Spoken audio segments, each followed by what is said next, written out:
Hello students, my name is Shashank Shekhar. तो अभी तक हमने इलेक्ट्रोकेमिस्ट्री का एक पार्ट कवर कर लिया है ना। तो उसमें बेसिकली हमारा कोलरास लॉ, ये क्या बोलते हैं, नस्ट इक्वेशन वगैरह था। तो वो पार्ट हमने कंप्लीट कर लिया। अब जो नेक्स्ट पार्ट है वो कंडक्टेंस, कंडक्टिविटी, इन सब से रिलेटेड है। ठीक है, तो नेक्स्ट पार्ट आप इस तरीके से इलेक्ट्रोकेमिस्ट्री को बांट सकते हो। एक पार्ट जिसमें नस्ट इक्वेशन हो, गैल्वेनिक सेल के बारे में सारी चीज़ें हो, है ना, उसका थर्मोडायनेमिक एक्सपेक्ट हो। और दूसरा जो पार्ट है उसमें कंडक्टेंस, कंडक्टिविटी वगैरह वगैरह जितने लॉज है, Kohlrausch law, Oswald dilution law, वो सब एक तरफ रख सकते हो। तो आज हम नेक्स्ट पार्ट की तरफ मूव करेंगे, जहाँ पे हम कंडक्टेंस, रेजिस्टेंस वगैरह देखेंगे और कंडक्टिविटी के बारे में भी पढ़ेंगे। लेटर ऑन इनको मेजर करने का तरीका देखेंगे, जो कि एक सेल की मदद से किया जाता है, एक स्पेसिफिक सेल की मदद से। फिर उसके बाद हम कुछ लॉस पढ़ेंगे जो कि स्ट्रॉन्ग और वीक इलेक्ट्रोलाइट के लिए डिफाइंड है। ठीक है, और एट लास्ट एक बहुत ही इंपॉर्टेंट चीज़ जो कि है कोलरास लॉ, उसके बारे में पढ़ेंगे। ओके, तो इसी के साथ आज का लेक्चर स्टार्ट करते हैं। तो पहले अगर मैं बात करूं, अगर किसी भी इलेक्ट्रोलाइट के कारण अगर करंट फ्लो हो रहा है, तो उसमें करंट फ्लो का मेन जो रीज़न होता है वो क्या होता है, वो अपना कैटायन और एनायन होता है। क्योंकि इलेक्ट्रोलाइट क्या करता है, आयन फर्निश करता है, और यही आयन क्या करते हैं, अपने करंट को फ्लो करवाते हैं। ठीक है, तो जब भी हम किसी पोटेंशियल डिफरेंस को अप्लाई करेंगे अक्रॉस द आयंस, तो आयंस मूव करेंगे। जो नेगेटिव का चार्ज आयंस है वो नेगेटिव पॉजिटिव पोटेंशियल की तरफ, नेगेटिव पोटेंशियल की तरफ मूव करेंगे, और जो पॉजिटिव वाले हैं वो पॉजिटिव पोटेंशियल की तरफ मूव करेंगे। राइट, तो वही चीज़ यहाँ गिवन है। तो जिसके पास नेगेटिव पोटेंशियल होता है वो क्या होता है, वो पॉजिटिवली चार्ज होता है। ठीक है, पोटेंशियल का मतलब हुआ कि नेगेटिव को अट्रैक्ट कर सकता है। एक तरीके से आप ऐसा सोच सकते हो कि वो खुद तो पॉजिटिवली चार्ज है पर नेगेटिव को अट्रैक्ट कर रहा है, इसलिए उसको हम क्या बोलते हैं कि उसके पास नेगेटिव पोटेंशियल है। तो जब हम एक पोटेंशियल डिफरेंस अप्लाई करते हैं, मतलब एक तरफ पोटेंशियल ज़्यादा रहता है, एक तरफ कम रहता है, ठीक है, इस तरह से एक पोटेंशियल डिफरेंस बनता है। तो क्या होता है, फिर जो नेगेटिव आयन, एनायन एनायन जो है वो पॉजिटिवली चार्ज कैथोड की तरफ मूव करेंगे, सॉरी एनोड की तरफ मूव करेंगे, और कैटायन की तरफ मूव करेंगे, कैटायन कैथोड की तरफ मूव करेंगे। क्लियर है? ओके, तो वही चीज़ यहाँ मेंशन्ड है, cations which are positively charge, जो कि ये कैटायंस हमारे वो क्या मूव करते हैं, वो मूव करते हैं कैथोड की तरफ, और एनायन जो कि नेगेटिवली चार्ज है वो एनोड की तरफ मूव करते हैं। ठीक है, तो इस चीज़ को दिमाग में रखना है कि कैसे वो क्या होता है, बेसिकली किसके कारण से करंट होता है, due to migration of ion. जो इंपॉर्टेंट लाइन है इसमें, वो चीज़ दिमाग में रखनी है। अब जितनी भी प्रॉपर्टीज़ है, चाहे वो कंडक्टेंस हो, कंडक्टिविटी हो, वो सारे के सारे प्रॉपर्टीज कहीं ना कहीं किस पर डिपेंड करेगी, वो कहीं ना कहीं डिपेंड करेगी इसी माइग्रेशन पे, कि कितने ईज से माइग्रेशन हो पा रहा है। जितने ईज से माइग्रेशन हो पाएगा उतने ही अच्छी उसकी कंडक्टेंस या कंडक्टिविटी रहेगी। क्लियर है ये चीज़? ओके, चलो इसी चीज़ को दिमाग में रखते हैं, अब आगे बढ़ते हैं हम। तो सबसे पहले आते हैं कंडक्टेंस की ओर। तो जस्ट अगर आपने रेजिस्टेंस का रेसिप्रोकल ले लिया तो उसे ही हम क्या बोलते हैं, कंडक्टेंस बोलते हैं। ठीक है, तो रेजिस्टेंस क्या होता है, पहले पहले तो रेजिस्टेंस होता है कि जो हिंड्रेंस ऑफर करता है हमारा करंट फ्लो की तरफ, उसे हम क्या बोलते हैं, रेजिस्टेंस बोलते हैं। तो अगर हमने उसका रेसिप्रोकल ले लिया तो इसका मतलब हो गया कि ये एक तरीके से ईज को मेजर करने का तरीका है, कितने इजीली आयंस फ्लो कर पा रहे हैं, इस चीज को मेजर करने का तरीका क्या है, कंडक्टेंस है ना। तो मैथमेटिकली भी हम लिख सकते हैं, क्योंकि मैंने कहा कि ये रेसिप्रोकल है, that is the reason, that is the reason we can write it in this form, that G is equals to 1/R। ठीक है, अब अगर आप याद करोगे फिजिक्स में, तो रेजिस्टेंस का जो यूनिट होता है वो ओम होता है। राइट, तो ओम अगर 1/ओम हो गया तो क्या हो गया, फिर हमारा जो G या फिर कंडक्टेंस का जो यूनिट हो गया वो हो गया पर ओम। और इस पर ओम को हम साइमन भी बोलते हैं, मतलब एक 1 पर ओम इज इक्वल टू 1 साइमन। तो एक तरीके से रिप्रेजेंटेशन है नए नए यूनिट का। तो एसआई सिस्टम में से क्या बोलते हैं, कंडक्टेंस के यूनिट को साइमन बोलते हैं। ठीक है, तो ये यूनिट इंपॉर्टेंट है, ये साइमन वाला यूनिट इंपॉर्टेंट है। राइट, कि कंडक्टेंस का जो पर ओम को हम साइमन भी बोल सकते हैं, ये चीज याद रखनी जरूरी है। तो ये हो गई एक चीज। ठीक है, कंडक्टेंस हमने डिफाइन कर दी। अब आते हैं स्पेसिफिक कंडक्टेंस की तरफ, ओके सॉरी स्पेसिफिक रेजिस्टेंस की तरफ। तो रेजिस्टेंस क्या होता है सबसे पहले हमें पता है, ठीक है। रेजिस्टेंस क्या होता है?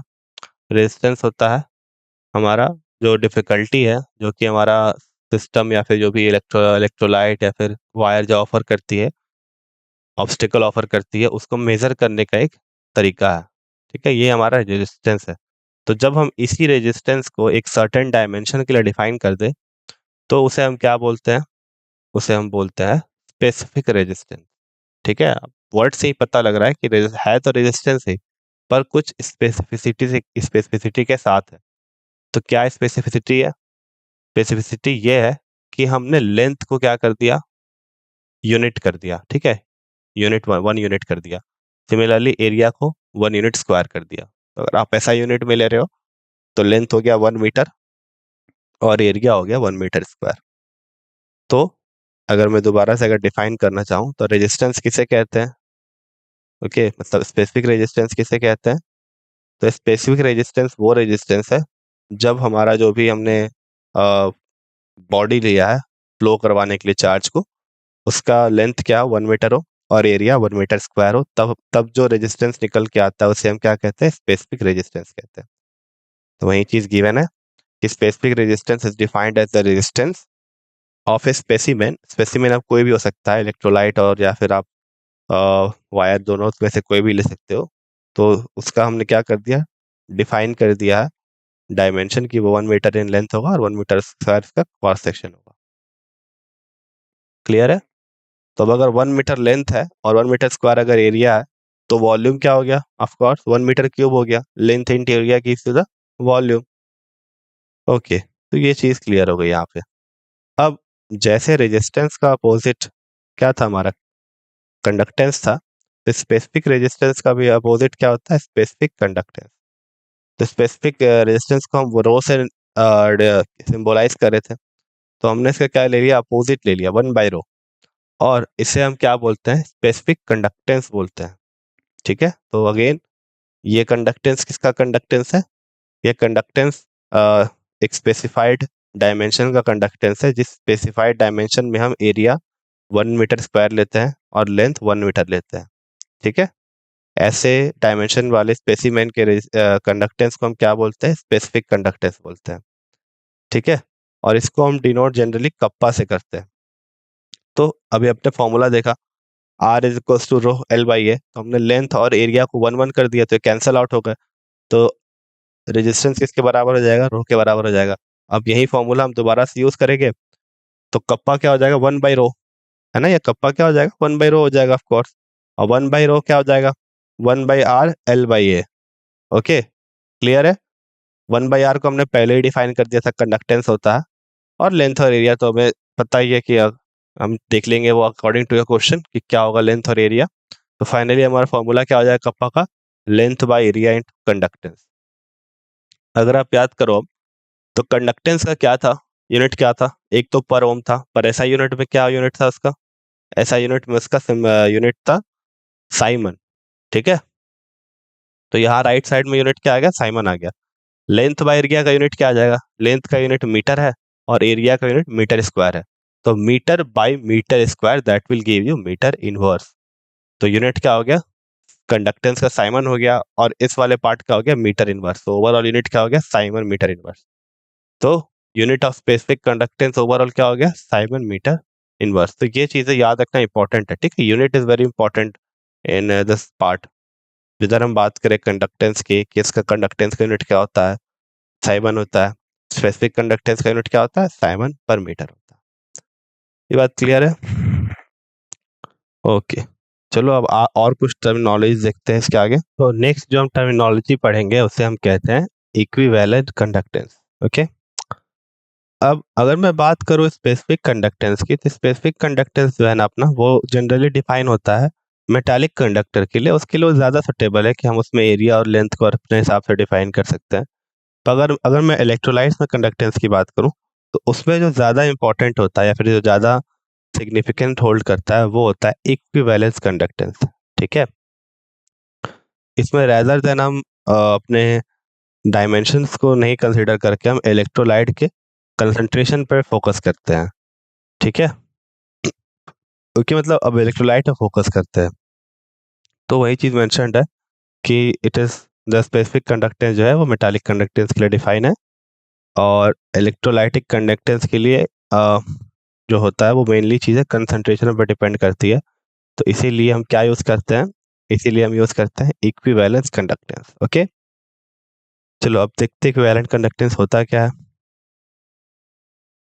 तो इक्विवेलेंट कंडक्टेंस उसे कहते हैं हम जो कंडक्टेंस हमारे 1 ग्राम इक्विवेलेंट ऑफ इलेक्ट्रोलाइट के कारण आ रही है, ठीक है।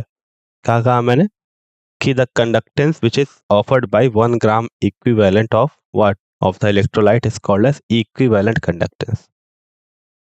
ओके, क्लियर है ये चीज। अब इसको कैसे हम अप्रोच कर सकते हैं, मतलब इसका फॉर्मूला कैसे लिख सकते हैं। तो सपोज कप्पा जो है हमारा क्या है, कप्पा हमारा स्पेसिफिक कंडक्टेंस है, ठीक है।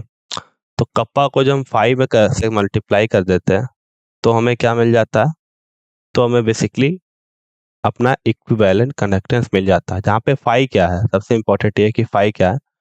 तो 5 वो वॉल्यूम है जिसमें आपका 1 ग्राम इक्विवेलेंट ऑफ इलेक्ट्रोलाइट है, ठीक है। तो सबसे पहले इसे मैंने ऐसे क्यों लिखा, क्योंकि अगर आप याद करो तो हमारा स्पेसिफिक कंडक्टेंस क्या था, स्पेसिफिक कंडक्टेंस हमारा वो कंडक्टेंस था जो कि 1 मीटर क्यूब ऑफ सॉल्यूशन के कारण आ रहा था, उसे हम क्या कह रहे थे, स्पेसिफिक कंडक्टेंस। अब अगर हमने वो वॉल्यूम निकाल लिया जिसमें 1 gram equivalent of electrolyte present है, और पर यूनिट वॉल्यूम के अगर कंडक्टेंस से मल्टीप्लाई कर दी जो कि हमारा स्पेसिफिक कंडक्टेंस है, तो हमारा वो वॉल्यूम का कंडक्टेंस निकलेगा जिसमें 1 ग्राम इक्विवेलेंट है, ऑफ कोर्स, ठीक है। मतलब आज ऐसे समझ लो कि आपको पर यूनिट वॉल्यूम का ये पता है कंडक्टेंस, और आपको एक सर्टेन अमाउंट ऑफ वॉल्यूम का कंडक्टेंस चाहिए, तो आप सिंपली इसको मल्टीप्लाई कर दोगे। 1 का पता है तो multiplied by 5, and 5 is what, 5 is the volume containing 1 cubic metre cube of equivalent of this electrolyte. तो ये फॉर्मूला बहुत ही इंपॉर्टेंट है, ठीक है। और अगर आप 5 को फर्दर लिखना चाहोगे तो ये 1 बाई सी होता है, मतलब मोलैरिटी होता है, 1 by molarity, that is your 5। Okay, ये चीज समझ में आ गई। और एक और बात, इनके सिंबलाइजेशंस भी बहुत ही इंपॉर्टेंट है। जैसे इक्विवेलेंट कंडक्टेंस को हम लेमडा से सिंबलाइज करते हैं, ओके। अपने कंडक्टेंस को जी से करते हैं, स्पेसिफिक रेजिस्टेंस को अपन रो से करते हैं, स्पेसिफिक कंडक्टेंस को कप्पा से करते हैं। तो ये सारे सिंबल्स भी क्या है, बहुत इंपॉर्टेंट है ना। ओके, अब हम क्या करते हैं ना, इन सब में एक रिलेशन कंडक्ट करने की कोशिश करते हैं, ठीक है, कि कब ये तीनों आपस में इक्वल होंगे, ये चीज देखते हैं।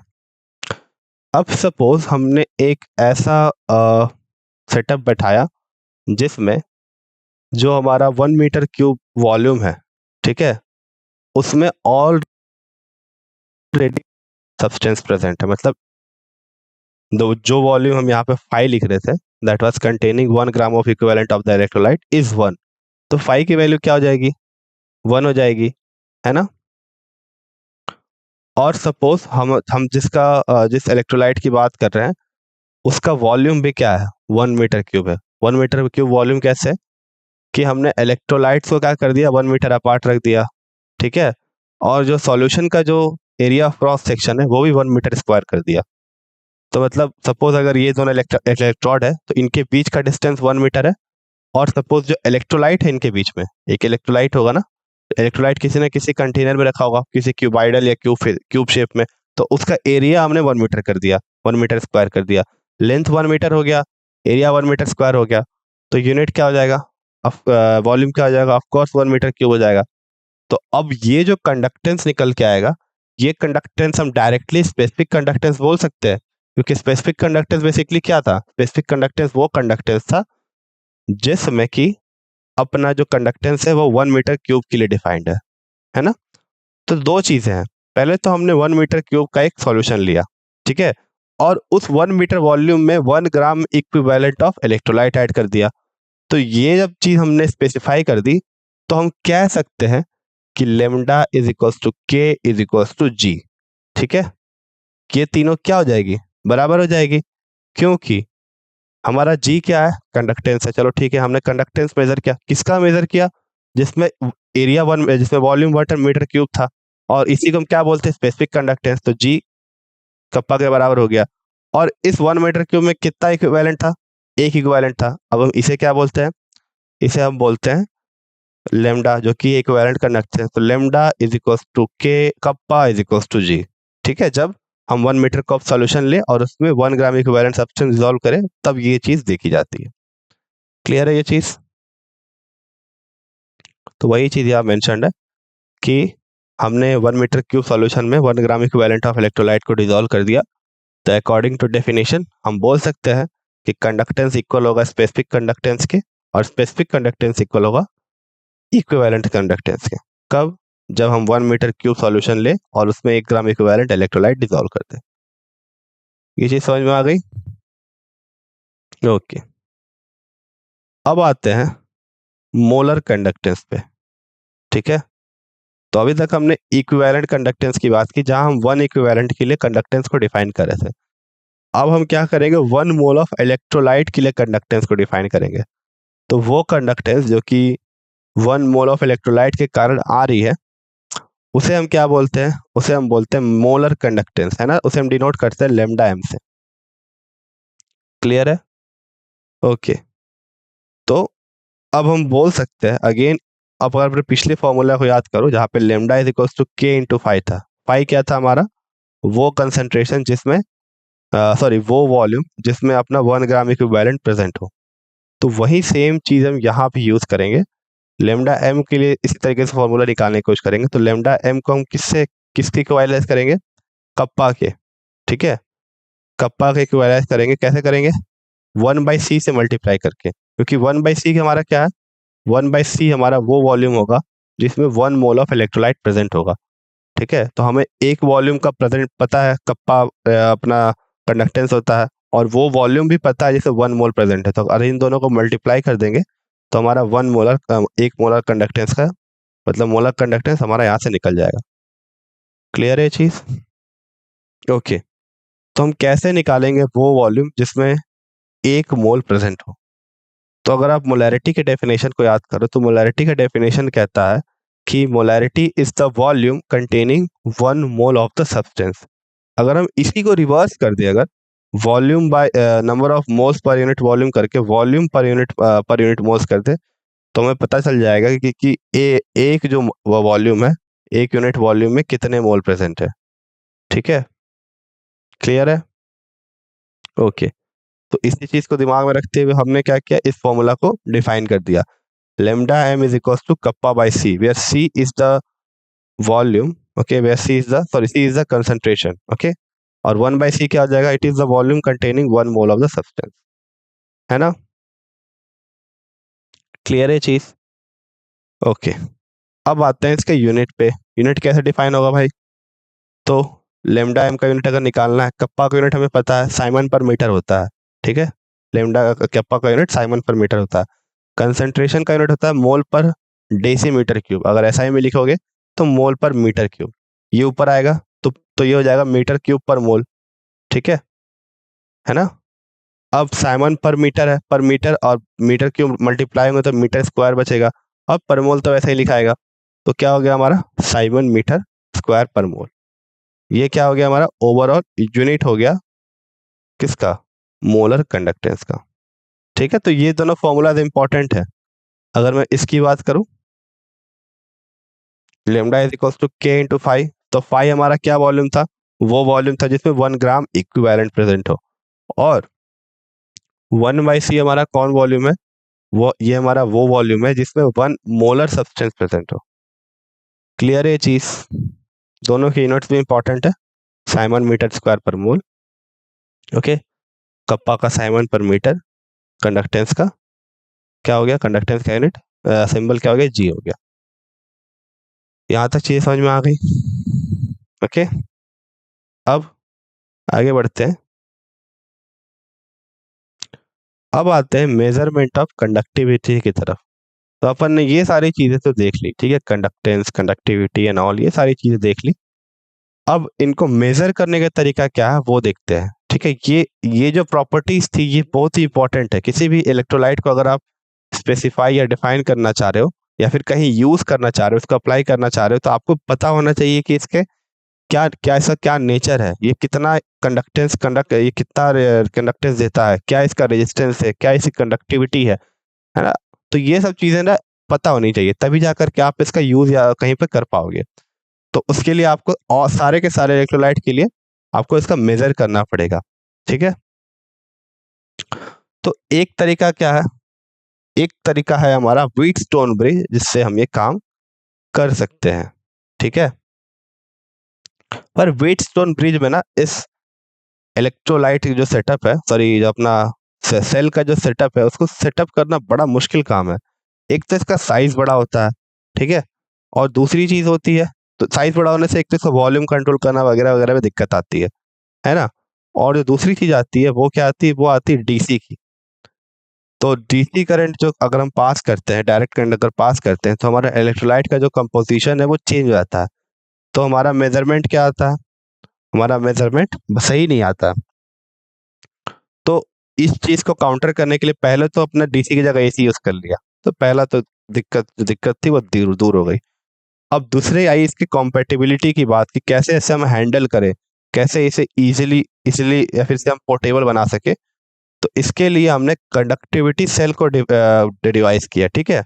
कंडक्टिविटी सेल आप ऐसा समझ लेते हो कि समझ सकते हो कि स्मॉल कॉम्पैक्ट डिजाइन है, जिसमें सारी चीजें स्पेसिफाइड है, आपको ज्यादा हैंडलिंग में भी दिक्कत नहीं आएगी, ठीक है। अभी हम देखेंगे कंडक्टिविटी सेल का डिजाइन वगैरह। तो आप कंडक्टिविटी सेल का ऐसा समझ सकते हो, this is a alternative for your electrolytic setup. Clear है। चलो अब देखते हैं, ठीक है, कैसा होता है ये।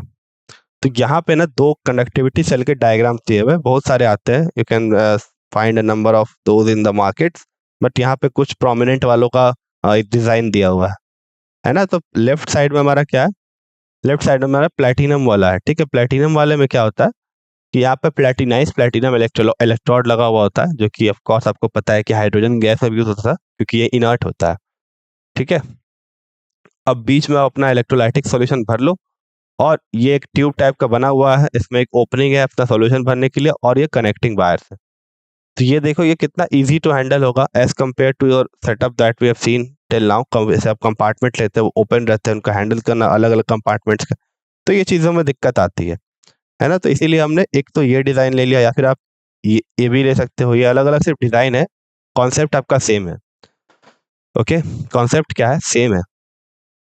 अब अगर सपोज एक चीज़ यहाँ पे इंपॉर्टेंट है कि हमने ये जो सेटअप लिया है, इसमें जो लेंथ और एरिया है वो पहले से डिफाइंड है ना। देखो यहाँ पे जो इलेक्ट्रोड के बीच में लेंथ है वो पहले से डिफाइन है, आप चेंज नहीं कर सकते हो अकॉर्डिंगली। और एरिया भी, आप क्रॉस सेक्शन एरिया भी चेंज नहीं कर सकते हो। तो एक गिवन कंडक्टिविटी सेल के लिए ये जो एक प्री डिफाइंड जो डायमेंशन है, उसे हम बोलते हैं सेल कांस्टेंट, L/A। पढ़ेंगे इसके बारे में अभी, ठीक है। तो आप फिलहाल के लिए इतना दिमाग में रखो कि किसी भी गिवन आपके कंडक्टिविटी सेल के लिए ये जो पैरामीटर्स है, इसके लेंथ और एरिया, ये पहले से डिफाइन होते हैं, आप इनको चेंज नहीं कर सकते हो, है ना।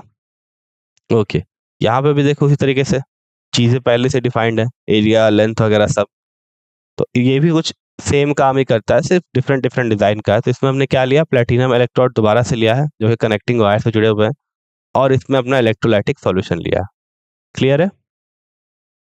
तो अभी ये फॉर्मूला पता है कि इसका रेजिस्टेंस क्या होगा, R is equal to rho L/L होगा, L/A होगा, या फिर R is equal to L/κA होगा, है ना। ओके, तो फर्दर मैंने कहा था इसको कि ये जो L/A है, ये अपने कंडक्टिविटी सेल के लिए डिफाइंड होता है, और इसे हम क्या कहते हैं, सेल कांस्टेंट कहते हैं। L/A को क्या कहते हैं, सेल कांस्टेंट कहते हैं। तो अगर आप इस फॉर्मूला को देखो, तो अगर हमने L/A की जगह G स्टार सब्स्टिट्यूट कर दिया, तो R is equal to G star by kappa, है ना। तो G स्टार किसके बराबर हो जाएगा, कप्पा इंटू R के बराबर। वही चीज यहाँ मेंशन्ड है कि cell constant is equal to resistance into specific conductance. Okay, clear है चीज, ये बहुत इंपॉर्टेंट, ठीक है, क्वेश्चंस आते हैं इससे। कि आपको एक कंडक्टिविटी सेल दिया है, 2 डिफरेंट कंडीशंस दिए हैं, तो आपको सिर्फ ये दिमाग में रखना है कि लेंथ और एरिया सिर्फ चेंज नहीं होगा, बाकी इलेक्ट्रोलाइट वगैरह चेंज होगा, पर लेंथ और एरिया क्या होगा? चेंज नहीं होगा, है ना? ओके। अगर हम इसे और फर्दर लिखना चाहें तो कप्पा तो 1/रो के बराबर था, तो हम रेजिस्टेंस को क्या लिख सकते हैं? रो इंटू जी स्टार। तो ये चीज़ें आपको आनी चाहिए, शफलिंग आपको आनी चाहिए, कैसे आप शफल कर करके डिफरेंट डिफरेंट फॉर्मूलाज निकाल सको एप्लीकेबिलिटी के हिसाब से, ठीक है? तो ये चीज़ इंपॉर्टेंट है, आपको शफल करने आना चाहिए, इसके लिए आपको सारे फॉर्मूलाज पता होने चाहिए, ठीक है? ओके। तो ये हो गया सेल कांस्टेंट, है ना? अब एक बार सेल कांस्टेंट हमें पता चल गया, जो कि आसान है, डायमेंशंस पता करना आसान है, हम तो खुद कंस्ट्रक्ट कर रहे हैं तो वो हमें पता ही रहेगा। तो हम क्या करते हैं, एक R3 R4 ले लेते हैं वेरिएबल रेजिस्टेंस, है ना? Okay. R3 R4 sorry 2 resistance ले लेते हैं और R1 एक वेरिएबल रेजिस्टेंस ले लेते हैं, और R2 जिसका हमें रेजिस्टेंस मेजर करना है वो ले लिया हमने। कैसे लिया? अगेन इसी डिजाइन में लिया, जिसमें 2 कनेक्टिंग वायर लगे हैं, और इन सारी चीजों को हमने व्हीटस्टोन ब्रिज में फिट कर दिया, और उसमें इलेक्ट्रिसिटी एसी करंट भी फ्लो करवाया, जो कि अराउंड 550 टू 5000 साइकिल्स पर सेकेंड का एसी करंट है। ओके, क्लियर है चीज? अब ये देखो अपना सेटअप हो गया, ठीक है? देखो सेटअप, देखो क्या क्या चीज़ है इसमें। यहाँ पे एक कंडक्टर है ना? यहाँ पे एक वेरिएबल रेजिस्टेंस है, यहाँ पे 2 नॉन रेजिस्टेंस है R3 और R4, और यहाँ पे अपना कंडक्टिविटी सेल है, जिसमें वो सॉल्यूशन प्रेजेंट है जिसका हमें कंडक्टेंस या फिर रेजिस्टेंस वगैरह निकालना है ना? अब जो इसमें क्राइटेरिया होता है वो ये होता है कि R2/R1, okay, R2/R1 should be equals to R4/R3, ठीक है? या फिर R2/R4 is equals to R1/R3, मतलब इन दोनों का फ्रैक्शन इस ऑर्डर में इन दोनों के फ्रैक्शन के बराबर होना चाहिए। तो ऐसा जब होता है तब क्या होता है ना कि यहाँ से जो करंट है वो इसमें फ्लो नहीं करता, इस वाले वायर में क्या करता है? फ्लो नहीं करता है। अगर ये फ्रैक्शन क्या हो, इन दोनों का फ्रैक्शन इन दोनों फ्रैक्शन के बराबर हो, तब इसमें करंट फ्लो नहीं करता है, और इस डिटेक्टर में किसी भी तरीके का हमें रेजिस्टेंस ऑब्जर्व नहीं होता है, सॉरी इस किसी भी तरीके का डिफ्लेक्शन ऑब्जर्व नहीं होता है। तो सपोज हमने इसको तो लगा दिया, ये तो फिक्स हो गया, ये क्या हो गया? ये भी फिक्स है, ये भी फिक्स है। अब हम क्या करते हैं, इसको चेंज करते हैं, ठीक है? अकॉर्डिंगली क्या करते हैं, इसको चेंज करते हैं, वेरी करते हैं, ताकि एक सर्टेन रेजिस्टेंस वेरिएबल रेजिस्टेंस लगा सके, जिसमें कि क्या हो, डिटेक्टर में जीरो करंट शो हो। तो यही हमारा एम रहता है, इस सेटअप का यही एम रहता है कि आपने क्या किया, ये ऐसा सेटअप बना लिया, connectivity cell, R4 known resistance, R3 known resistance, R2 is unknown resistance and R1 is variable resistance. अब आप R1 को क्या कर रहे हो, वेरिएबल है, चेंज हो सकता है, ये वेरिएबल रेजिस्टेंस को सिंबलाइज करने का तरीका है, आपने फिजिक्स में ही पढ़ा होगा। और यहाँ P पे आपने क्या लगा दिया, इंडिकेटर लाइट वगैरह कुछ भी लगा दिया, कि जैसे ये करंट फ्लो करे तो पता लग जाए हमें। तो आप क्या कर रहे हो, आपने स्विच ऑन किया और सपोज मान लो ये करंट ऑन, इसमें करंट आने लगा, फिर आप R1 को क्या करोगे, एडजस्ट करोगे अकॉर्डिंगली। कब तक करोगे? जब तक के लिए इस बल्ब या फिर इस माइक्रोफोन से आपका करंट शो होना बंद नहीं हो जाए, है ना? जैसे ही आपका करंट शो होना बंद हो गया, तो आपको ये चीज पता है, ये आपने खुद ही वेरी करी है, ये आप ही ने लिया। तो आप इस इक्वेशन से फाइनली क्या निकाल सकते हो, R2, जो कि अननोन रेजिस्टेंस है, उसको निकाल सकते हो। ओके, ये चीज में कोई दिक्कत? तो इस तरीके से हम क्या करते हैं, कंडक्टिविटी सेल में की मदद से हम क्या करते हैं, कंडक्टेंस या फिर रेजिस्टेंस को मेजर करते हैं, है ना? क्लियर है? ओके। अब कुछ और इंपॉर्टेंट लॉज देखते हैं हम। अब जो नेक्स्ट लॉ है वो क्या है, वो इलेक्ट्रोलाइट के लिए स्पेसिफिक है, ठीक है? वो नेचर के इलेक्ट्रोलाइट के लिए स्पेसिफिक है। पहला हमारा ओसवाल्ड डिवीजन लॉ, तो ये चीज बहुत इंपॉर्टेंट है, ठीक है? आपको पता होना चाहिए कि ये जो डिफरेंट डिफरेंट लॉज है वो कब कब एप्लीकेबल है किस किस इलेक्ट्रोलाइट पे, है ना? तो पहला हमारा क्या है, ओसवाल्ड डिवीजन लॉ, ठीक है? तो किसी भी वीक इलेक्ट्रोलाइट के लिए जो अल्फा होता है वो क्या होता है, molar conductivity by molar conductivity eight infinite dilution के रेशियो के बराबर होता है, ठीक है? ये चीज इंपॉर्टेंट है। अब यहाँ पे ये क्या, ये नॉट आ गया, तो थर्मोडायनेमिक्स में ये नॉट भले ही स्टैंडर्ड कंडीशन दिखाता हो, पर यहाँ पे ये क्या दिखाता है कि हमने इसे इनफाइनाइटली डायल्यूट कर दिया, मतलब कि जो अपना सॉल्वेंट है वो बहुत ही ज़्यादा ले लिया है, ठीक है, इसे हम इनफाइनाइट डाइल्यूशन बोल सकते हैं कुछ इस तरीके से, ताकि अपने जो आयंस के बीच में जो इंटरेक्शन हो रहा होगा, इलेक्ट्रोलाइट के आयंस के बीच में जो इंटरेक्शन हो रहा होगा, वो ऑलमोस्ट क्या और डिसरप्ट हो जाए, क्योंकि वो बहुत दूर दूर हो जाए, ठीक है, डाइल्यूशन हो जाएगा तब कोर्स मॉलिक्यूल्स दूर दूर रहेंगे। तो इसी को हम क्या बोलते हैं, इसी कंडीशन को हम क्या बोलते हैं, molar conductivity eight infinite dilution. तो इन दोनों का रेशियो क्या होता है, अल्फा के बराबर होता है, okay, alpha is equal to lambda M plus lambda naught M. अब यहाँ पे एक दिक्कत आती है बच्चों को, मैंने देखा है कि ये फॉर्मूला याद नहीं रहता है किस ऑर्डर में लिखना है, lambda naught M by lambda M होगा कि lambda M by lambda naught M होगा। तो इसका एक सिंपल सा तरीका है कि अल्फा क्या है हमारा, डिसोसिएशन है, डिग्री ऑफ डिसोसिएशन है ना, अल्फा हमारा डिग्री ऑफ डिसोसिएशन है। तो ये ऑफ कोर्स क्या होता है, 1 से कम होता है वीक इलेक्ट्रोलाइट के लिए, तो ये चीज पता है ना आपको कि 100% तो होता नहीं है डिसोसिएशन, 60%, 30%, 10%, 9% कम होता है, ठीक है। तो ये ऑफ कोर्स ये जो फ्रैक्शन है ये 1 से कम आएगा। अब इनफाइनाइट डाइल्यूशन पे जो कंडक्टिविटी होती है, मोलर कंडक्टिविटी, वो मैक्सिमम होती है ना। और लेमडा एम पे क्या होता है, ऑफ कोर्स ये मैक्सिमम है, तो जो भी वैल्यू आएगी वो कम आएगी। तो आपको अल्फा क्या चाहिए, फ्रैक्शन में चाहिए, ठीक है। तो आप इन दोनों को किस तरह रखोगे, इस तरह रखोगे कि नीचे डिनोमिनेटर जो है वो न्यूमरेटर से बड़ा हो। वो कब बड़ा होगा, जब हम lambda M by lambda naught M रखेंगे, क्योंकि लेमडा नॉट एम हमारा क्या है, इनफाइनाइट डाइल्यूशन पे अपना मोलर कंडक्टेंस है, जो कि ऑफ कोर्स किसी भी कंसंट्रेशन पे किसी भी कंसंट्रेशन के मोलर कंडक्टेंस से ज्यादा होता है ना। क्लियर है, ओके। अब सपोज ये हमने एक ग्राफ प्लॉट किया है कि अगर हम किसी भी वीक इलेक्ट्रोलाइट को लेते हैं तो लेमडा एम जो होता है वो वो रूट सी के इन्वर्सली प्रोपोर्शनल होता है, कि जैसे जैसे हम कंसंट्रेशन को क्या कर रहे हैं, कम करते आ रहे हैं, ठीक है, कंसंट्रेशन को कम करते आ रहे हैं, वैसे वैसे क्या हो रहा है, वैसे वैसे ये जो लेमडा एम है उसकी वैल्यू बढ़ती आ रही है। वो तो इस फॉर्मूले से भी क्लियर है, ये मैंने बताया ही तुम्हें कि डाइल्यूशन मतलब कि हम जैसे डाइल्यूशन मतलब क्या होता है, more and more amount of solvent डालना, मतलब कंसंट्रेशन सॉल्यूट का कम करना बेसिकली। तो जैसे जैसे हम कंसंट्रेशन को कम करते जाएंगे वैसे वैसे क्या होगा, वैसे वैसे हमारा लेमडा एम जो है, लेमडा एम की जो वैल्यू है वो क्या होती है, कम होती जाएगी। इसीलिए लेमडा नॉट एम पे मैक्सिमम है, इसीलिए ये क्या कर गया, ये शूट अप कर गया ऐसे करके, है ना। जब हमने कंसंट्रेशन को बिल्कुल ही कम कर दिया तो ये क्या कर गया, शूट अप कर गया। तो कभी भी आप कंसंट्रेशन को जीरो नहीं कर सकते हो, ठीक है, अप्रोचेबल टू जीरो बना सकते हो पर जीरो नहीं कर सकते हो। और जैसे ही ये अप्रोचेबल टू जीरो होगा तो लेमडा नॉट टाइम क्या होगा हमारा, वो भी बहुत ज्यादा बढ़ जाएगा, ठीक है, क्लियर है, ओके। ये वैल्यू ना एक सर्टेन वैल्यू के बाद जाके रुक जाती है, ठीक है, ऐसा नहीं कि ये शूट अप कर गई तो ये ऊपर चलती जाएगी जैसे सब कंसंट्रेशन कम करते आओगे। तो ऐसा आपने अगर कर दिया तो अगर इनफाइनाइट डायल्यूशन पे इनफाइनाइट कंडक्टेंस मिल जाएगी, तो ये तो बहुत ही सरप्राइजिंग फैक्टर हो गया। तो ये चीज होती नहीं है, क्लियर है, ओके। अब ये ग्राफ कैसे आया, ठीक है, तो आप ना क्या करो, एक बार ट्राई करो कि इस अल्फा का वैल्यू पुट करके देखो। तो आपको फॉर्मूला पता है डिसोसिएशन कांस्टेंट का, alpha is equal to root under K by C होता है, ठीक है। वहां से अगर आप पुट करोगे तो कंसंट्रेशन क्या आएगा, इनवर्स में आएगा, लेमडा एम के इनवर्स में आएगा। तो alpha is equal to root under K by C, तो यहाँ हम लिख देंगे अल्फा की जगह root under K by C.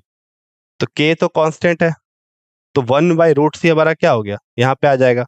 तो lambda M will be inversely proportional to 1/√c, इसीलिए जैसे जैसे हम रूट सी बढ़ा रहे हैं वैसे वैसे ये क्या हो रहा है, ये ड्रॉप करते जा रहा है, ठीक है। तो इस फॉर्मूले से आप इस ग्राफ को समझ सकते हो। तो वही चीज यहाँ पे की गई है। तो इन्होंने थोड़ा सा और एक्सपेंशन रूप में किया है, क्योंकि इन्होंने 1 माइनस अल्फा को 1 नहीं लिया है, ठीक है। 1 माइनस अल्फा को मैंने 1 रख के तभी alpha is equal to root under K by C बताया था। पर यहाँ पे इन्होंने वो चीज़ नहीं की है, अल्फा के वैल्यू डायरेक्ट इसी फॉर्मूले में पुट कर दी। सपोज आपका कोई इलेक्ट्रोलाइट है जो कि ए बी है ना, वही प्लस बी माइनस पे टूट रहा है और ये वीक इलेक्ट्रोलाइट है। तो आफ्टर सम टाइम ये क्या हुआ, सी इंटू सी माइनस सी अल्फा में टूट गया, है ना। सी अल्फा इसके जो पार्टिकल्स है वो टूट गए। अब इसका सी अल्फा टूटा है तो इसका एक सी अल्फा बनेगा, इसका भी सी अल्फा बनेगा, क्योंकि इसका एक मोल से इसका एक मोल, इसका एक मोल बन रहा है। ये क्या है, 1:1 के रेशियो में। तो अब अगर सी माइनस सी अल्फा हुआ मतलब सी अल्फा पार्ट टूटा है, तो इसका सी अल्फा बनेगा और इसका भी सी अल्फा बनेगा, है ना। तो के को हम क्या लिख सकते हैं, प्रोडक्ट का concentration that is C alpha into C alpha that will give you C square alpha square divide by reactant concentration जो कि C into 1 minus alpha. C C cancel हो गया, तो C alpha square by 1 minus alpha, alpha की value में पता है, यहाँ से पुट कर देंगे lambda M by lambda naught M, तो अल्फा स्क्वायर की value lambda square M by lambda naught square M, है ना। यहाँ भी सिमिलरली अल्फा की value lambda M by lambda naught M. Clear है? ओके, इसको मल्टीप्लाई कर दो आप यहाँ पे, और लेमडा नॉट एम यहाँ से कैंसिल हो जाएगा लेमडा नॉट स्क्वायर से, तो ये हमें क्या मिल गया, फाइनल फॉर्मूला मिल गया, है ना। ओके, चलो अब आगे बढ़ते हैं। तो ये चीज क्लियर हो गई, ठीक है। अब हम नेक्स्ट बढ़ते हैं आपके स्ट्रॉन्ग इलेक्ट्रोलाइट की तरफ। तो ये जो ग्राफ था ये किसके लिए था, वीक इलेक्ट्रोलाइट के लिए, और ये सारे फॉर्मूलाज भी वीक इलेक्ट्रोलाइट के लिए डिफाइन थे। तो ये चीज इंपॉर्टेंट है, मैंने अगेन मैं रिपीट करता हूँ कि फॉर्मूला याद रखना इंपॉर्टेंट नहीं है, फॉर्मूला कब कहाँ अप्लाई होगा, किस वाले सॉल्यूशन में या फिर किस तरह के इलेक्ट्रोलाइट के लिए अप्लाई होगा, ये चीज याद रखना इंपॉर्टेंट है ना। तो जो नेक्स्ट अपना इक्वेशन है वो स्ट्रॉन्ग इलेक्ट्रोलाइट के लिए डिफाइन है। अभी जब ने पिछला इक्वेशन देखा यहाँ पे, वो क्या था, वीक इलेक्ट्रोलाइट के लिए था। दोनों फॉर्मूले किसके लिए थे, वीक इलेक्ट्रोलाइट के थे। अब हम मूव करते हैं स्ट्रॉन्ग इलेक्ट्रोलाइट की तरफ। तो अगर आप कंपेयर करोगे दोनों के ग्राफ को, तो वो ग्राफ क्या था, ज्यादा स्टीपली फॉल कर रहा था ऐसे करके। वीक इलेक्ट्रोलाइट का जैसे हम कंसंट्रेशन को क्या कर रहे थे, बढ़ा रहे थे, वो स्टीपली फॉल कर रहा था। पर स्ट्रॉन्ग इलेक्ट्रोलाइट के लिए ये जो फॉल है वो ज्यादा स्टीपर तो नहीं है, पर ऑफ कोर्स ये भी क्या करता है, लीनियरली डिक्रीज करता है। वो एक्सपोनेंशियली डिक्रीज कर रहा था, और ये क्या कर रहा है, लीनियरली डिक्रीज कर रहा है ना। क्योंकि ये जो है इक्वेशन ऑफ स्ट्रेट लाइन से मैच खाता है, देख लो। ये है डिबाई-अक्कल-सेगर इक्वेशन, जो कि थोड़ा सा कॉम्प्लिकेटेड लग रहा होगा आपको, इसी से ये ग्राफ आ रहा है यहाँ पे, ठीक है। हम कंपेयर करके बताएंगे आपको कैसे आ रहा है। पर एक और इम्पॉर्टेंट बात, ये क्या है, एक्सपेरिमेंटली डिटरमाइंड इक्वेशन है, बहुत ही इंपॉर्टेंट इक्वेशन है स्ट्रॉन्ग इलेक्ट्रोलाइट के लिए, कि कैसे हम इसके कंडक्टिविटी वगैरह को मेजर कर सकते हैं, है ना। ओके, तो अगर मैं बात करूँ इस इक्वेशन की, अगर आप इसको straight equation of straight line से कंपेयर करोगे, तो y is equal to M X plus C हमारा इक्वेशन ऑफ स्ट्रेट लाइन होता है। तो m हमारा क्या है, माइनस ए के बराबर है, ठीक है। m हमारा क्या है, माइनस ए के बराबर है। x हमारा क्या है, रूट सी है, ठीक है। mx लिखा हमने, mx। तो यहाँ पे c तो यही होगा, क्योंकि ये कांस्टेंट है, ये तो c होगा नहीं, यही हमारा सॉरी, ये तो c होगा नहीं, यही c होगा, क्योंकि ये क्या कांस्टेंट है। mx किसके बराबर आ गया, माइनस ए रूट सी के बराबर आ गया। तो इंटरसेप्ट अपना क्या आ गया, लेमडा नॉट एम, स्लोप क्या आ गया, माइनस ए, और एक्स एक्सिस पे क्या आ गया, रूट सी।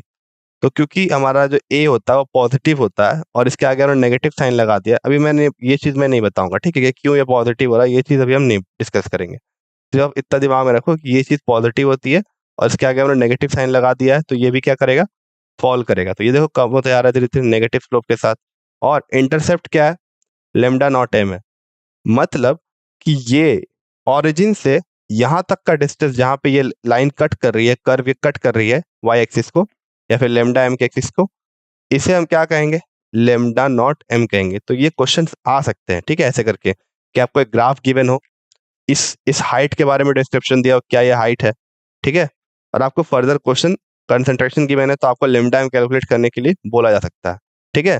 तो आप इस चीज को दिमाग में रखो कि ये जो हाइट होती है ये किसके बराबर होती है, यहाँ तक की, इस वाले पॉइंट तक की हाइट किसके बराबर होती है, लेमडा नॉट एम के बराबर होती है ना। तो यहाँ से हमने क्या किया, इस ग्राफ को प्लॉट किया। तो यहाँ पे इजीली आप क्या कर सकते हो, अगेन मैं बता रहा हूँ कि अगर आप कंपेयर करोगे वीक और स्ट्रॉन्ग इलेक्ट्रोलाइट को, तो वीक इलेक्ट्रोलाइट का जो कंडक्टेंस है, ओके, मोलर कंडक्टेंस है, वो ज्यादा स्टीपली गिरता है as compare to strong electrolyte, okay. अब ऐसा क्यों होता होगा, क्योंकि कंसंट्रेशन जो है, क्योंकि अपना जो स्ट्रॉन्ग इलेक्ट्रोलाइट है उसमें क्या है, उसमें हमारा पार्शियल डिसोसिएशन होता है, ठीक है। और अगर हम कंसंट्रेशन को और ज्यादा बढ़ा देंगे, तो ये डिसोसिएशन क्या होगा, इसका इक्विलिब्रियम जो है वो और लेफ्ट की तरफ शिफ्ट कर जाएगा, है ना। ओके, मतलब इसका जो डिसोसिएशन है वो और कम होगा। तो इसमें आयंस फर्निश तो क्या होंगे, घट रहे हैं, ठीक है। और मैंने कहा था माइग्रेशन ऑफ आयंस बहुत इंपॉर्टेंट है। अब क्योंकि आयंस जो फर्निश किए जा रहे हैं वीक इलेक्ट्रोलाइट से, वही अगर कम हो जाएंगे, ठीक है। अब वही चीज एक स्ट्रॉन्ग इलेक्ट्रोलाइट के केस में नहीं, क्योंकि ये क्या करता है, ये फुल्ली डिसोसिएट होता है ना। ये क्या होता है, ये फुल्ली डिसोसिएट होता है, इसीलिए इसमें जो चेंजेस आ रहे हैं वो उसके फैक्टर्स कुछ और है। पहला तो विस्कोसिटी होता है, रिपल्शन वगैरह, ठीक है, एसिमेट्रिक इफेक्ट, ये सब चीज़ें होती है इसमें, उसके बारे में अभी नहीं जानना हमें। सिर्फ इतना जानना, आप इतना समझ सकते हो कि ज़्यादा चार्जेस बढ़ जाते होंगे एक सॉल्यूशन में कंसंट्रेशन को बढ़ाने से, तो क्या होता होगा, रिपल्शन वगैरह फोर्सेस वगैरह लगते होंगे, जिसके कारण से ये जो कंडक्टेंस है वो गिरते जाती है। ठीक है, पर स्टीपली नहीं गिर करके लीनियरली गिरती है। Okay, this is our graph. और एक और जो इम्पोर्टेंट बात वो क्या है, वो ये लेमडा नॉट एम, ये जो इंटरसेप्ट है वो लेमडा नॉट एम के बराबर है। अब आते हैं अपने सबसे इंपॉर्टेंट लॉ, कोलरास लॉ पे। अब एक और इम्पॉर्टेंट बात कि ये कोलरास लॉ वीक और एक स्ट्रॉन्ग इलेक्ट्रोलाइट दोनों के लिए डिफाइंड है। ठीक है, क्या है, जो अपना कोलरास लॉ है वो वीक और स्ट्रॉन्ग इलेक्ट्रोलाइट दोनों के लिए डिफाइंड है। तो ये बात दिमाग में रखनी है। बाकी जो दोनों लॉ थे, अगर मैं ओसवाल्ड डाइल्यूशन लॉ की बात करूं तो वो वीक इलेक्ट्रोलाइट के लिए था, और ये जो हमारा लॉ था, डिवाई हक्कल ऑन सेगर इक्वेशन, वो किसके लिए था, वो हमारा काइंड ऑफ स्ट्रॉन्ग इलेक्ट्रोलाइट के लिए था। ठीक है, अब आगे बढ़ते हैं। अब आगे करते हैं कोलरास लॉ पे। इस पे ना कल न्यूमेरिकल सॉल्व करेंगे ताकि चीजें मोर और क्लियर हो सके। ठीक है, तो इसके लिए जो स्पेसिफिकेशन है कि ये सिर्फ तभी अप्लाई हो सकता है जब हम molar conductance eight infinite dilution की बात करें। ठीक है, ये चीज दिमाग में रखनी है। इस पे ये इलेक्ट्रोलाइट के नेचर पे नहीं डिपेंड करेगा, ये डिपेंड करेगा कि आपने जो सॉल्यूशन बनाया है उसमें आपने इनफाइनाइट डाइल्यूशन को अप्रोच किया है कि नहीं। ठीक है, तभी ये जो अपना कोलरास लॉ है वो तभी क्या होता है, डिफाइन हो पाता है, क्योंकि इसका नाम ही है Kohlrausch law of independent migration of ions.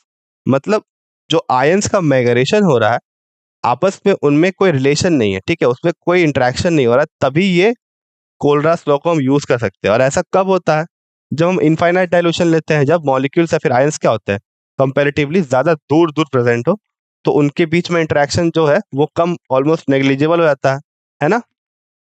और ऐसे ही कंडीशन में हम कोलरास लॉ को अप्लाई कर पाते हैं, क्योंकि ये इसी के लिए डिफाइंड ही है ना। ओके, चलो अब बात करते हैं हम अपने इस लॉ के स्पेसिफिकेशन के बारे में। स्पेसिफिकेशन देख लिया हमने, इस लॉ के स्टेटमेंट के बारे में। तो इस लॉ का स्टेटमेंट कहता है कि जो भी हमारा मोलर कंडक्टिविटी है इलेक्ट्रोलाइट का इनफाइनाइट डाइल्यूशन पे, ठीक है, किस पे, इनफाइनाइट डाइल्यूशन पे, वो किसका सम है, इंडिविजुअल कंट्रीब्यूशन का सम है। जो भी मोइटी या फिर एंटिटी से वो मिलके बना हुआ, उनके इंडिविजुअल कंट्रीब्यूशन का वो सम है अपना, क्या, ये अपना molar conductance eight infinite dilution. ठीक है, तो अकॉर्डिंग टू दिस डेफिनेशन या फिर अकॉर्डिंग टू दिस स्टेटमेंट हम लिख सकते हैं ये चीज, lambda naught m is equal to nu plus lambda naught of plus, मतलब cation, that is molar conductance of cation, plus nu minus of lambda naught of molar conductance of anion, है ना। अब यहाँ न्यू प्लस न्यू माइनस क्या है, तो ये simply coefficient है, क्योंकि हमने एक मोल के लिए निकाला, तो हमने मान लो K2SO4 ले लिया, तो K2SO4 में तो 2 पोटाशियम आयन फर्निश होंगे, एक के लिए पता हमें, तो अगेन 2 से मल्टीप्लाई करना होगा। ठीक है, तो अब किससे मल्टीप्लाई करते हैं, सिंपली उसके उसके वैलेंसी से मल्टीप्लाई करते हैं। ठीक है, क्लियर है, या फिर उसके स्टोकियोमेट्रिक कोफिशिएंट से मल्टीप्लाई करते हैं, जो कि वो डिसोसिएट करने के बाद उसके आगे लग रहा है। तो सपोज अगर हमने K2SO4 की बात की, तो हम लिख सकते हैं कि lambda naught M of K2SO4 is equal to 2 into lambda naught of K plus plus molar conductance of the sulphate ion. Sulphate ion का तो कोएफिशिएंट 1 है, तो उसके मोलर कंडक्टेंस को 1 से मल्टीप्लाई करेंगे, पर पोटाशियम का 2 है, इसलिए 2 से मल्टीप्लाई करेंगे। ठीक है, यही है न्यू वी प्लस और न्यू माइनस का मतलब। ओके, और लेमडा प्लस और लेमडा माइनस क्या है, ये मोलर कंडक्टिविटी है कैटायन और एनायन का रिस्पेक्टिवली। ठीक है, ये तो चीज तो यहाँ से भी क्लियर हो पा रही है। ओके, तो इसका जो एप्लीकेशन है वो हम नेक्स्ट क्लास में देखेंगे। तो इसी के साथ हमने ये सारे टॉपिक्स क्या कर लिए, कवर कर लिए। तो मैं आपको सजेस्ट करूंगा कुछ जो इंपॉर्टेंट बात है, पहला तो कोलरास लॉ है ना, ये तो इंपॉर्टेंट है। नेक्स्ट हमारा ये फॉर्मूला, और याद रखना कि ये सिर्फ और सिर्फ स्ट्रॉन्ग इलेक्ट्रोलाइट के लिए डिफाइन है ना। ओके, और ये ग्राफ इंपॉर्टेंट है कि आप इस ग्राफ को यहाँ से यहाँ डिराइव कर सको। सिमिलरली ये हमारा इंपॉर्टेंट है, और ये हमारे किस के लिए डिफाइन है, वीक इलेक्ट्रोलाइट के लिए, और इसमें ज़्यादा स्टीपली गिरता है। अब मैं सजेस्ट करूंगा कि आप इस फॉर्मूले को भी याद करो, कुछ नहीं, इस फॉर्मूले में तो सारे फॉर्मूला नॉन फॉर्मूला से बने हुए हैं। ठीक है, ये डिसोसिएशन आपको पता ही, इक्विलिब्रियम में आपने स्टडी किया होगा, तो के हम लिख सकते हैं डिसोसिएशन कांस्टेंट को ऐसे करके, अब अल्फा की जगह ये सारे वैल्यूज पुट कर दो, ठीक है। ओके, इसकी अगर बात करूँ तो ये क्या था, इसमें जो इंपॉर्टेंट बात है वो है कि आपको याद और पता होना चाहिए कि जी स्टार चेंज नहीं होगा, है ना। जी स्टार जो है वो अपना चेंज नहीं होगा, क्योंकि हमारे इलेक्ट्रोलाइटिक सेल का जो डायमेंशन है वो फिक्स है, ठीक है। अगर आप व्हीटस्टोन और नेक्स्ट अगर आप व्हीटस्टोन ब्रिज कंडक्ट करोगे तो इन दोनों का जो रेशियो है R2 R4 का वो R1 R3 के बराबर होगा, तो आपको इन तीनों का नोन है, तो आप इसके इसके वजह से इसका निकाल सकते हो, ठीक है। मेन मोटिव क्या रहता है कि हम एक ऐसा वेरिएबल रेजिस्टेंस ले जिसपे इस डिटेक्टर में कोई भी डिटेक्शन ना है, ठीक है। फिर ये फॉर्मूला इंपॉर्टेंट है, जी स्टार से किसको डिनोट करते हैं हम, सेल कांस्टेंट को डिनोट करते हैं, है ना। आर से रेजिस्टेंस को डिनोट करते हैं, और रो से स्पेसिफिक रेजिस्टेंस को। ओके,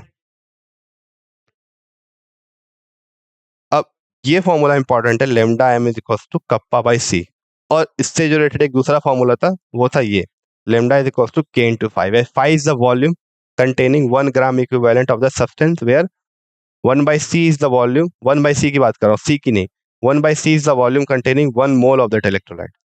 और ये भी कंपैरिजन थोड़ा सा इंटरेस्टिंग है कि जब हम एक ऐसा सेटअप ले जिसमें जो वॉल्यूम हो, बेसिकली वॉल्यूम 1 मीटर क्यूब, वो कैसे वन होगा, अगर हम डिस्टेंस बिटवीन इलेक्ट्रोड 1 मीटर ले लें और area of cross section of the container containing electrolyte उसको हम 1 मीटर स्क्वायर ले लें, तब जो कंडक्टेंस आएगा वो क्या होगा, वो हमारा स्पेसिफिक कंडक्टेंस के बराबर होगा। और जब हम इसी वॉल्यूम में 1 मीटर क्यूब वॉल्यूम में अगर एक इक्विवेलेंट सब्सटेंस मिला दे तो ये जो इक्वेशन है वो किसके बराबर हो जाएगा, वो इक्विवेलेंट कंडक्टेंस के। क्लियर है। ओके, अब कहीं कहीं से लेमडा EQ भी लिखते हैं, ठीक है, लेमडा नहीं लिख करके लेमडा EQ भी लिखते हैं, वही लेमडा इक्विवेलेंस का ही सिंबल है ये, तो कोई आपको कंफ्यूजन नहीं होनी चाहिए। क्लियर है। ये फॉर्मूला सबको पता ही होंगे पहले से, R is equal to rho L by A, सब सिर्फ आपको ये याद रहना चाहिए कि 1/r कंडक्टेंस होता है, 1/रो स्पेसिफिक कंडक्टेंस होता है, कंडक्टेंस को जी से रिप्रेजेंट करते हैं, स्पेसिफिक कंडक्टेंस को हम कप्पा से डिनोट करते हैं। यूनिट इंपॉर्टेंट है साइमन पर मीटर, इसका भी यूनिट इंपॉर्टेंट है साइमन। तो इसी के साथ हमने ये जो चैप्टर का ये इंपॉर्टेंट पार्ट है कंडक्टेंस वगैरह वो कवर कर लिया। नेक्स्ट हम कोलरास लॉ पे थोड़ा सा और फोकस करेंगे और कुछ क्वेश्चन सॉल्व करेंगे, ठीक है। तो with this I and my lecture, thank you.